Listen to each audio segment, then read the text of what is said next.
सुप्रभात प्यारे बच्चों। पीछे हमने पिछले वीडियो में पार्ट 2 किया था। आज हम पार्ट 3 करने जा रहे हैं। अतीत के दबे पाँव ओम थानवी द्वारा रचित।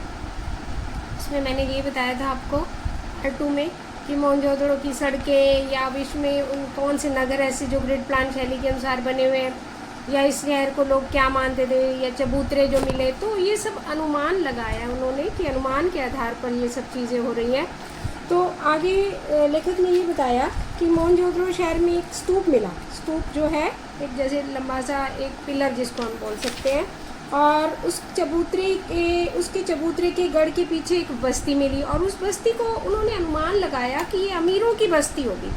तो लेखक जो है हर बात पे अनुमान लगा रहा है। अनुमान वो किस आधार पर लगा रहा है कि ये अमीरों की बस्ती होगी। उसको क्या लगा कि ये अमीरों की बस्ती होगी, क्योंकि जो टूटे फूटे खंडर दिखाई दे रहे हैं ना, तो वो ये लगता है कि वो अच्छी सामग्री के, मजबूत सामग्री के बने हुए होंगे। इसलिए शायद उसके अवशेष जो है इस बात की गवाही दे रहे हैं कि ये बस्ती जो है उच्च वर्ग की बस्ती रही होगी। यानी कि वहाँ जो मिलने वाली बस्ती थी पीछे चबूतरे के पीछे उच्च वर्ग की बस्ती थी, और उससे ही 5 किलोमीटर दूर जो है सिंधु बह रही थी।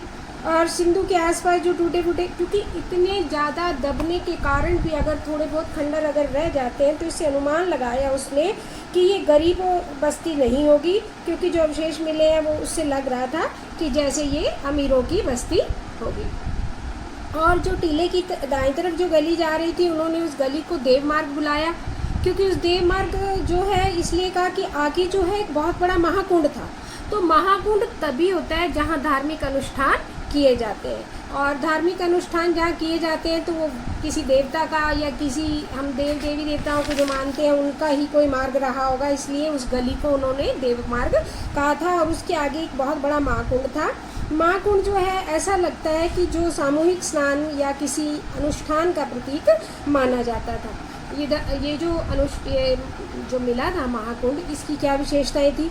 बहुत बड़ा था ये, और इसकी गहराई 7 फुट थी। उत्तर और दक्षिण में सीढ़ियाँ थी, और जो लंबा था ये 40 फुट था और 25 फुट चौड़ा था।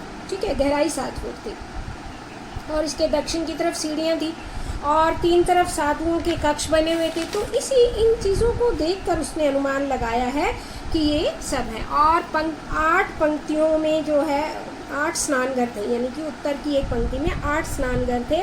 और वास्तुकला का एक बहुत अद्भुत नमूना बताया गया है वो स्नानघर, क्योंकि स्नानघर की जो मुंह थे एक दूसरे के सामने नहीं खुलते थे। मुंह से समझते हैं जैसे दरवाज़ा होता है ना, उसके लिए इस्तेमाल किया गया है कि दरवाज़ा जो है एक दूसरे के सामने नहीं खुलता था। और साधु शायद जैसे धार्मिक अनुष्ठान होते होंगे तो कुछ लोग जो है स्नानघर में स्नान करते हैं, और कुछ या वस्त्र बदलने की स्थान हो सकता है, या कोई भी कारण से उन्होंने स्नानघरों की व्यवस्था कर रखी थी। और कुंड के तल में जो ईंटें थी, जो महाकुंड था उसके जो तल की ईंटें थी वो पक्की थी बिल्कुल, क्योंकि ऐसा लगता था कि वहाँ के जो लोग हैं वो सफाई की ज़्यादा ध्यान रखते होंगे विशेष तौर पर। तो कहते हैं कि इस कुंड का पानी रिस ना सके, और अशुद्ध पानी जैसे मान लीजिए कि बारिश आई या कुछ है तो मिट्टी के साथ नीचे से अशुद्ध पानी ना बह कर आए, इसलिए जो है कुंड की जो ईंटें थी वो पक्की बनी हुई थी। और इसके अलावा कुंड में पानी भरने के लिए जो है पास में ये कुआं था, और कुएं के साइड पे कुछ नालियाँ बनी हुई थी। ऐसा माना जाता है कि जब कोई भी अनुष्ठान हो जाता होगा उसके बाद जब इसकी साफ़ सफाई की जाती होगी तो नालियों के द्वारा उस पानी को निकाला जाता होगा। और नालियाँ भी पक्की ईंटों की बनी हुई थी, और तो और ढकी हुई थी। तो नालियों की जो ढकी हुई स्थिति देखकर उन्होंने ऐसा अनुमान लगाया कि वहाँ के जो लोग थे पानी की निकासी का बहुत ही सुव्यवस्थित ढंग से उन्होंने प्रयोग कर रखा था। यानी उनका ये मानना है, जो पुरातत्व अधिकारी थे, कि पानी निकासी का ऐसा सुव्यवस्थित बंदोबस्त इतिहास में पहले कभी नहीं देखा गया है। और ऐसे हम ये मान सकते हैं कि वहाँ के जो लोग हैं बहुत ज़्यादा ध्यान रखते थे अपने।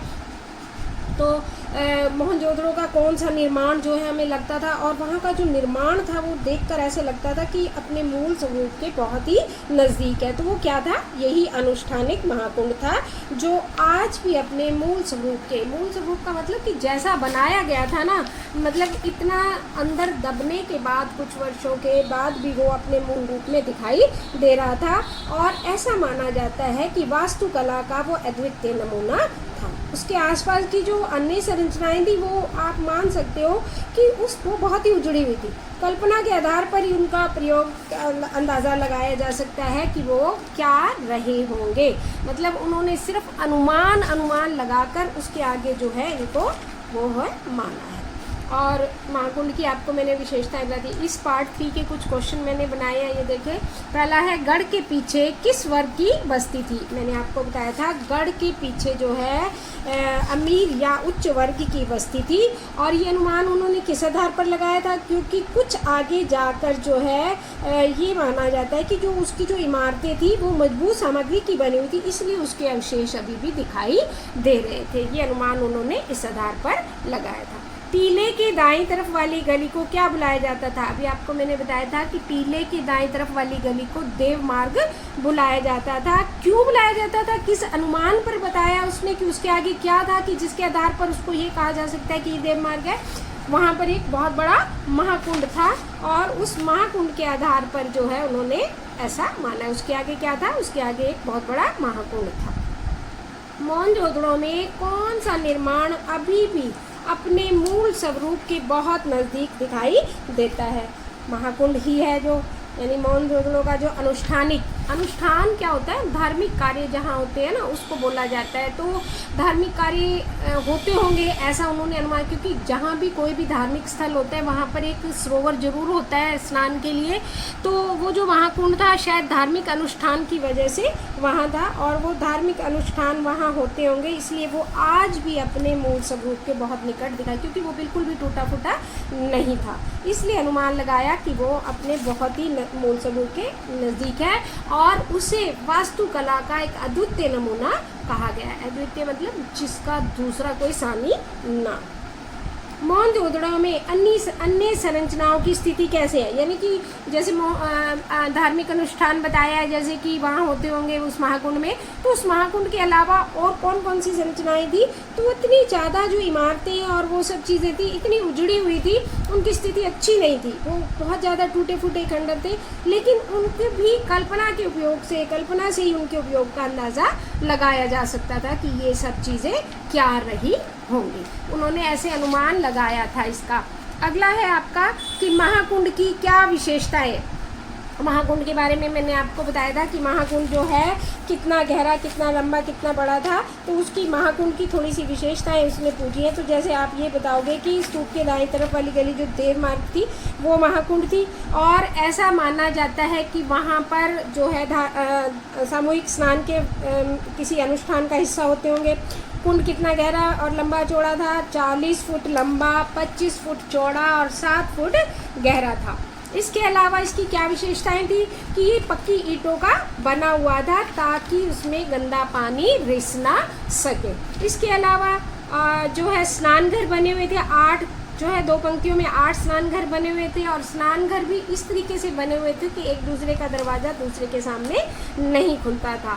और उसको जो है पास में ही एक दोहरे घेरे वाला कुआं, दोहरा घेरा समझते हो क्या होता है, जैसे एक गोलाई में कुएं की वो छोटी छोटी मेड़ बना दी जाती है, उसी तरह का डबल कर देना, उसको दोहरा करना मतलब डबल कर देना, डबल घेरे वाला वो कुआं था। और उस कुएं से उन्होंने अनुमान लगाया कि इस कुएं का पानी जो है कुंड का जब गंदा पानी बाहर निकालते थे और दोबारा जब भरते थे उस कुंड को तो उस पानी से भरा जाता होगा। ये उस महाकुंड की विशेषताएं बनती हैं। धन्यवाद। आज हम इतना ही करेंगे। ये जो मैंने आपको यहाँ से क्वेश्चन बताए हैं 13 से लेके 17 तक हैं, ये पार्ट 3 के, इनको आप रफ कॉपी पे ज़रूर सॉल्व करना, अच्छे से ध्यान से वीडियो सुनकर करना। धन्यवाद।